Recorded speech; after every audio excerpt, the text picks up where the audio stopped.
It's been a year. We've been doing small group. And that just seems like it's just flown by. Oh, a year? Yeah. That's fast.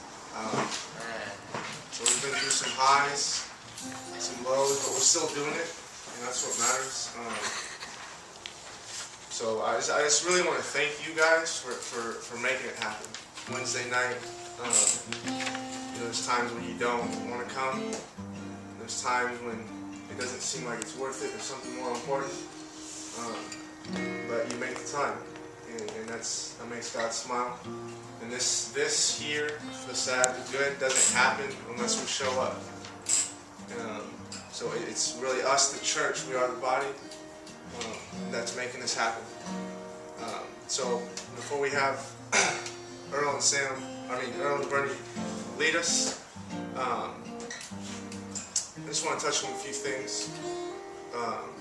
We're all coming here tonight in different spots in our lives. Some of us are coming in on the cloud, everything's smooth and rolling. Maybe on the opposite end of that, fighting a really huge sin in our lives, a struggle. And some of us may be in the middle, just kind of cruising, nothing really great's happening, and we're not at rock bottom. And I just want to be real with you, not to be too discerning, but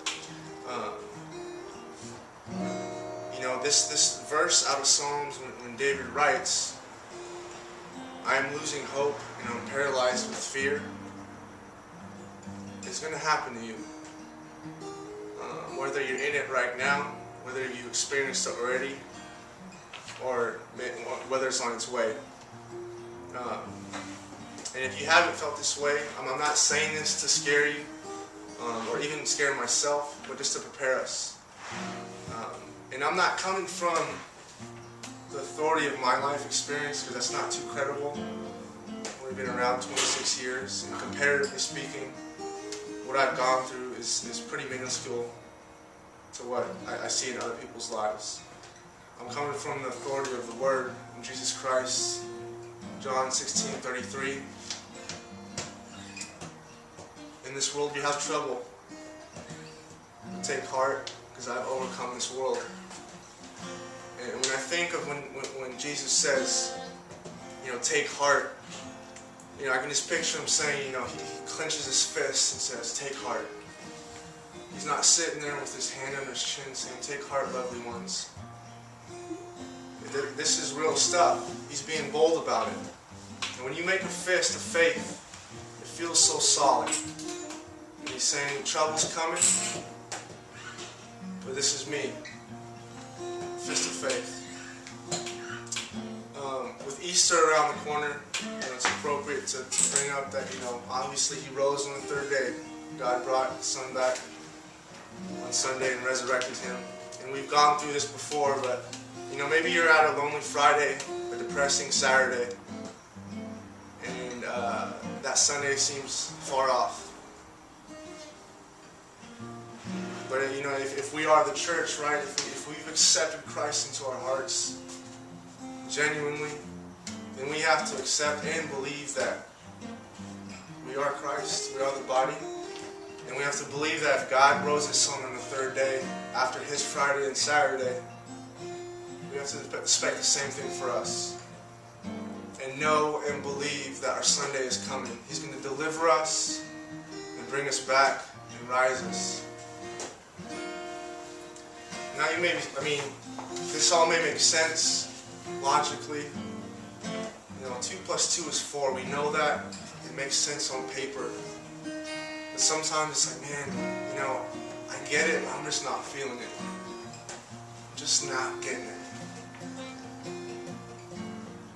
And I hope this last thing really turns the corner for you. It's the last thing I got before they take over and lead for us. I want us to take a moment and just kind of pull back and think about what it looks like from God's perspective.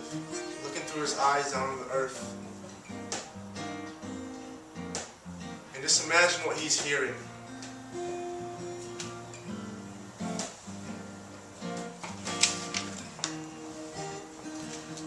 He hears your softest prayers.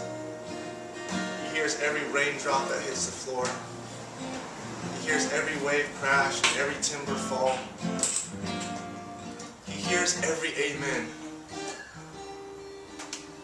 and every dog's bark. He hears every child's laugh and every lion's roar in the savannah. He hears every tribe dancing to the beats and the drums. And he hears every church singing their praises. He hears everything. So what's happening here?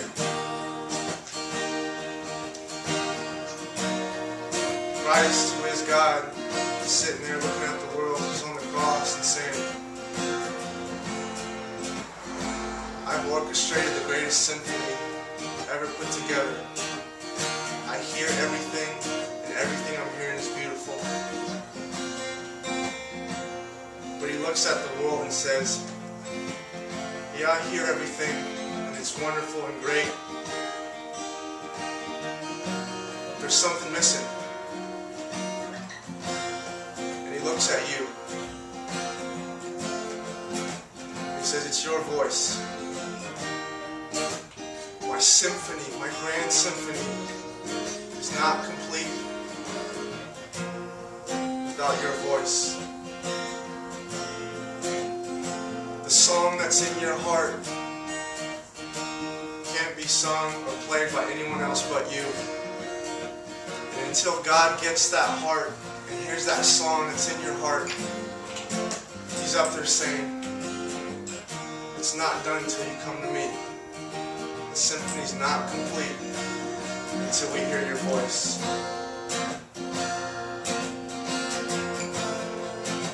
So let's take a moment and let's let the heavens hear our song.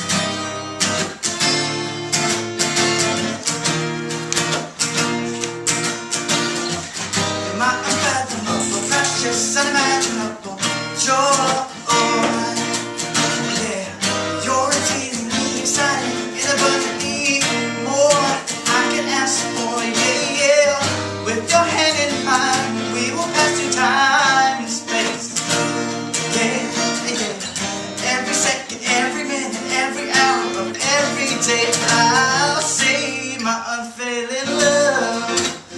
You will not be moved. You will not be moved. My unfailing love for you.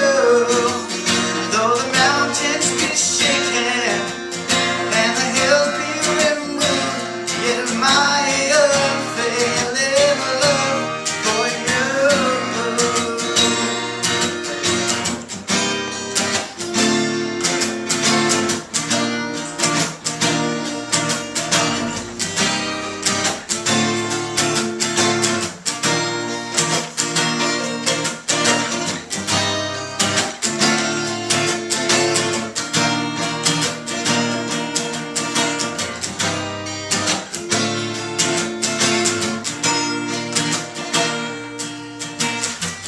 Tells the story of a king and glorious, yeah.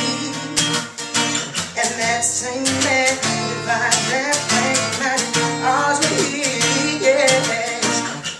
He said, so hand in hand, we will walk within. That's how to